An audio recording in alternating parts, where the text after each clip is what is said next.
এইমসের সাথে আমরা মুভ করেছিলাম, কারণ এইমসের ডাইরেক্টরের সাথে আমার কয়েকবার বিভিন্ন জায়গায় দেখা হয়েছিল। উনি বিশিষ্ট পেডিয়াট্রিক সার্জন, কিন্তু হসপিটাল ম্যানেজমেন্টের বিষয়ে ওনার মানে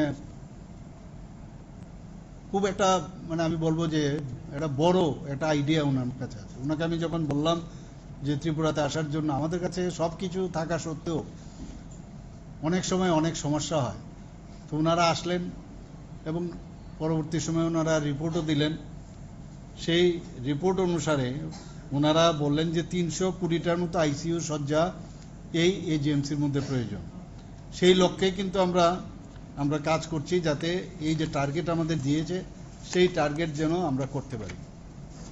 আজকে এখানে 3টে বিষয়ে আপনারা দেখলেন যে 16 শয্যা বিশিষ্ট respiratory and geriatric intensive care unit, সেটার উদ্বোধন হলো। প্রবীণ নাগরিকদের যখনই মানুষ বয়স হয় বা বয়স্কা হয়, তাদের মধ্যে কিন্তু দেখবেন যে যে কোনো বিষয়ে তাদের ইনফেকশনই হোক বা ইনফেকশনের এগেনস্টে ফাইট করার ক্ষমতারও কিন্তু অনেকটা কম চলে আসে। তো এই ধরনের রেসপিরেটরি এবং জেরিয়াট্রিক দুটো একসাথে যদি আমি বলি, তার জন্য এটা যখনই ইমার্জেন্সি বিষয় দাঁড়ায়, সেখানে কিন্তু একটা আইসিইউর খুব প্রয়োজন। তো এই 16টা যে আজকে শয্যা বিশিষ্ট আইসিইউ এখানে আমরা আজকে ইনোগ্রেট করলাম। আমার মনে হয় এতে করে যারা ব্রেথলেসনেস, শ্বাসজনিত প্রবলেম নিয়ে অনেক যারা জেরিয়াট্রিক পেশেন্ট আছে এবং পাশাপাশি তাদের যে সমস্যা, সেগুলোর কিন্তু একটু কষ্ট হতো আমাদের ডাক্তারবাবুদের বা আমাদের যারা ডাক্তারদের সাথে অন্যান্য স্বাস্থ্যকর্মীরা, তাদের জন্য একটু, কারণ ইনফ্রাস্ট্রাকচারটা খুব প্রয়োজন। সেই অনুযায়ী আজকে আমার মনে হয় যে 16 বেডেড যে respiratory and geriatric intensive care unit আজকে এখানে সেটা আমরা ইনোগ্রেট করলাম। তাতে করে অনেকটা সমস্যা কিন্তু সমাধান হবে। এটা স্থান পাবে যে না, স্পেসিফিক এই এরিয়াটা only for geriatric patient and who will be having this respiratory problem. তো সেটা করলাম। আরেকটা হচ্ছে ট্রমা সেন্টার অপারেশন থিয়েটার।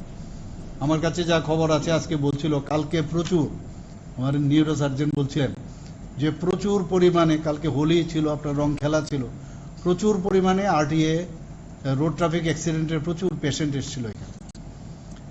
এবং এটা কিন্তু আমাদের প্রতিদিনের সবচেয়ে ইমার্জেন্সি রোড ট্রাফিক অ্যাক্সিডেন্ট মানে ইমার্জেন্সি। সেই জায়গায় আগে কিন্তু এটা কিন্তু শুরু হয়েছিল অনেক আগে, কিন্তু কোনোদিন সেটার কাজই হয়নি।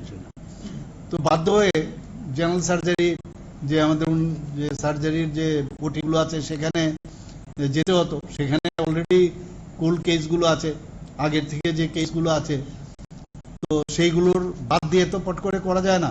এখন কিন্তু শুধু ইমার্জেন্সির যে ওটিগুলো আছে সেইগুলো একই জায়গার মধ্যে, এবং অন্যান্য এমআরআই থেকে আরম্ভ করে সিটি স্ক্যান থেকে আরম্ভ করে এভরিথিং, ইউএসজি এভরিথিং ওখানে আছে।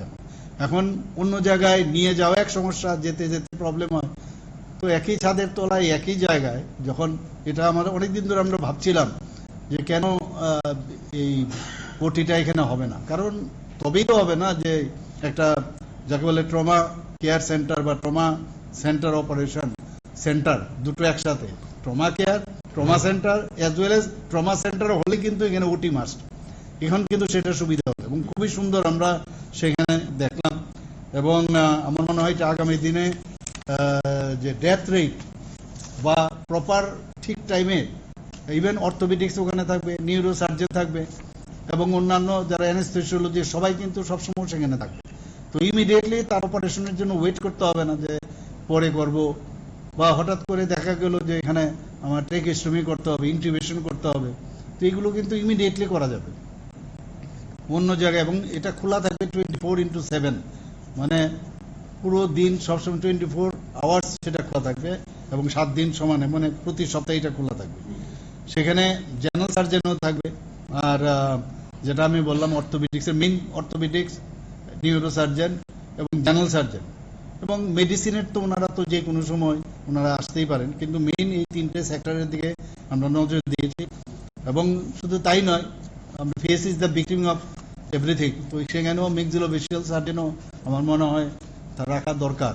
কারণ অনেক সময় আছে ম্যান্ডিবল ফ্র্যাকচার হলে বা ম্যাক্সিলা ফ্র্যাকচার হলে সেটা কিন্তু ইট গোজ ব্যাক।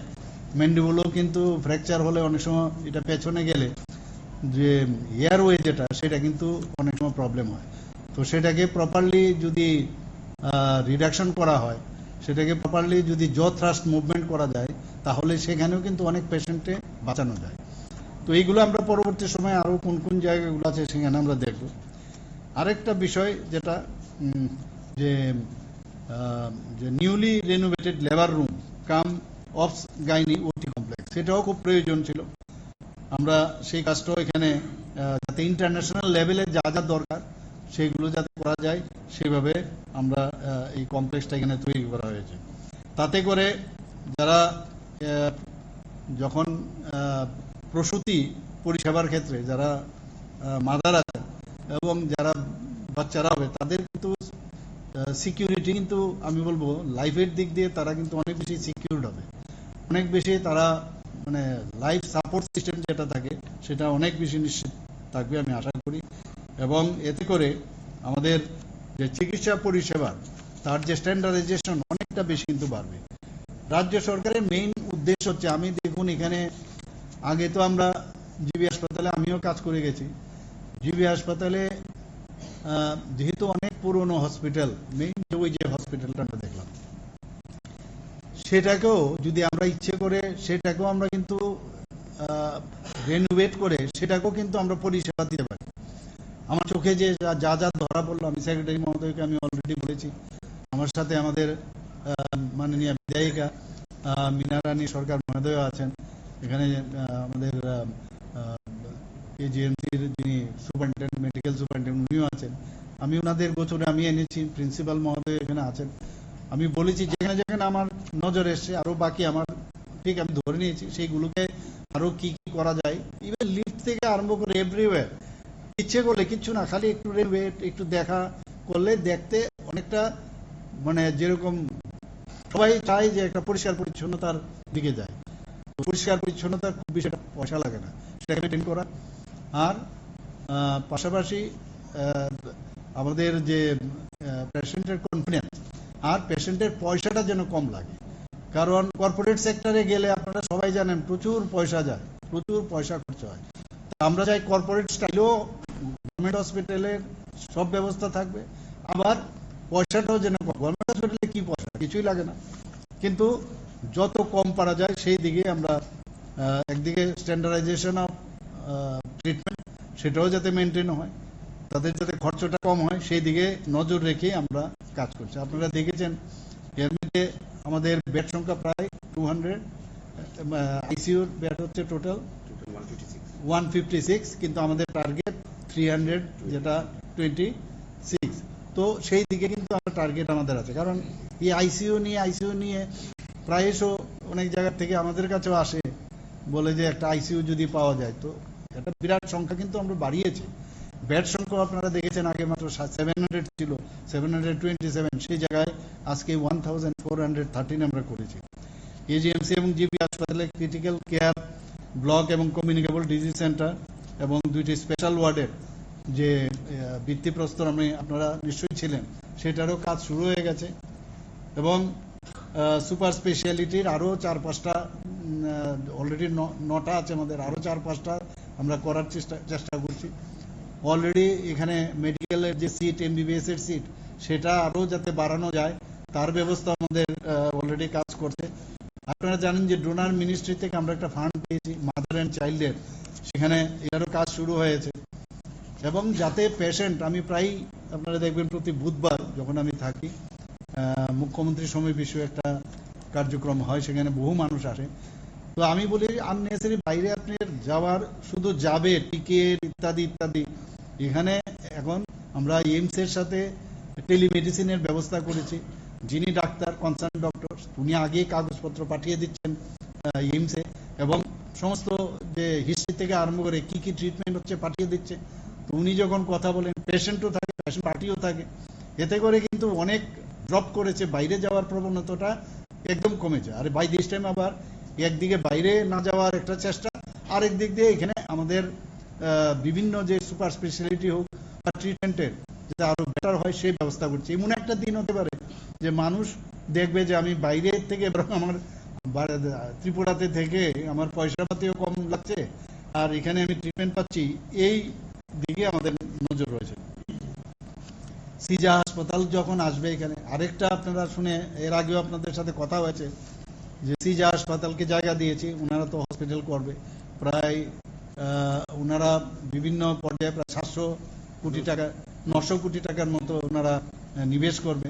আমি দেখেছি সেদিন জায়গাটা, দেখার পর আমি সেক্রেটারি মহোদয়কে বললাম যে আপনারা বলুন কবে কাজটা যেন স্টার্ট করে, নজরদারি আছে। আরেকটা নতুন হসপিটাল আমাদের অলরেডি সেদিনও ওনারা এসেছিলেন, মৌ হয়েছে আমাদের সাথে, হ্যাঁ জিএনআরসি গুয়াহাটি থেকে, সুপার স্পেশালিটি। আমরা সেটা যে আগে যে আমাদের জুট মিল ছিল, সেই জুট মিলে তারা সুপার স্পেশালিটি হসপিটালটা সেখানে করবে। তো এইভাবে আমরা চেষ্টা করছি। ডেন্টালেরও আপনারা জানেন আরেকটা বিল্ডিং আসছে 202 কোটি টাকার, সেখানে কাজও শুরু হয়েছে। বয়েজ হোস্টেল, গার্লস হোস্টেল কিভাবে হবে সেগুলো আমরা কাজ করছি। এখানে কিডনি ট্রান্সপ্লান্ট হয়েছে, 5টা কিডনি ট্রান্সপ্লান্ট হয়েছে। আরও যে লিভার ট্রান্সপ্লান্টের জন্য আমরা চেষ্টা করছি, চেষ্টা আমাদের আছে। এবং আমি আশা করি যে হার্ট থেকে আরম্ভ করে লিভার থেকে আরম্ভ করে মানে কথার সাথে সাথে যেন কাজের মিল থাকে, সেই দিকে আমাদের নজর আছে। আমরা অলরেডি সিপাহীজলা এবং কয়ে আমরা 2টো জেলা হাসপাতাল সেখানে অনুমোদন দিয়েছি। গুমতি জেলা হাসপাতালে 100 শয্যা বৃদ্ধি করা হয়েছে। সেখানেও কিন্তু গুমতি জেলার মধ্যেও কিন্তু বেডের একটা সমস্যা ছিল, মাটিতে ফ্লোরে শুতে হতো। 2টো হোমিওপ্যাথিক মেডিকেল কলেজ, একটা আরেকটা আয়ুর্বেদিক, যেটা ইন্টিগ্রেটেড আয়ুষ হাসপাতালে, আয়ুর্বেদিক মেডিকেল কলেজ, একটা আগরতলায় হবে হোমিওপ্যাথিকটা, আর ইয়েতে তেপানিয়া সেখানে হচ্ছে আমাদের আয়ুর্বেদিক মেডিকেল কলেজ। কুড়াইও বারবার আমরা বলছি এডিসি এলাকায় একটা মেডিকেল কলেজ করবো, আমরা অলরেডি মুভ করেছি। তো এতগুলো হসপিটাল যেহেতু ডেন্টাল হয়ে গেছে, মেডিকেল হয়ে 450টা সিট এখন হয়ে গেছে, আরও বাড়তে। তো সব মিলিয়ে আমাদের এএনএম, জিএনএম সেগুলো আছে আমাদের এখানে, ফার্মেসি আছে, ফার্মেসি কলেজ আছে। তো why not there should be establishment of Tripura health university. তার জন্য আমরা ত্রিপুরা হেলথ ইউনিভার্সিটির জন্য অলরেডি ক্যাবিনেটে আমরা কথাবার্তা বলেছি। আরেকটা আমাদের এই সরকারের আপনারা দেখবেন যে হিউম্যান টাচ যে বিষয়, সেটা কিন্তু আমরা দেখেছি যে কিছুদিন আজ থেকে প্রায় 1 বছর হয়ে গেল খুব সম্ভব, প্রায় 10 টাকার বিনিময়ে যারা পেশেন্ট আসে, পেশেন্ট পার্টির, তাদেরকে 10 টাকার বিনিময়ে এখনো সেটা চলছে, দুপুরবেলা খাবারের ব্যবস্থা রাখা হয়েছে।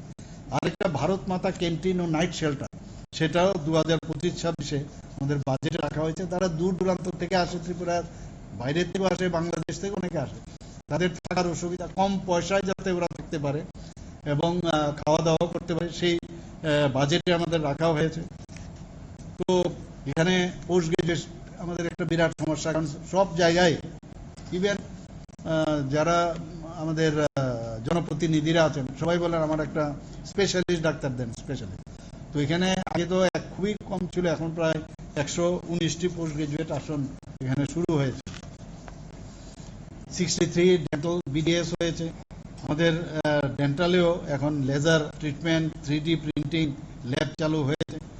তো সব মিলিয়ে আমরা চেষ্টা করছি। এবং trauma care centre is very important for other district.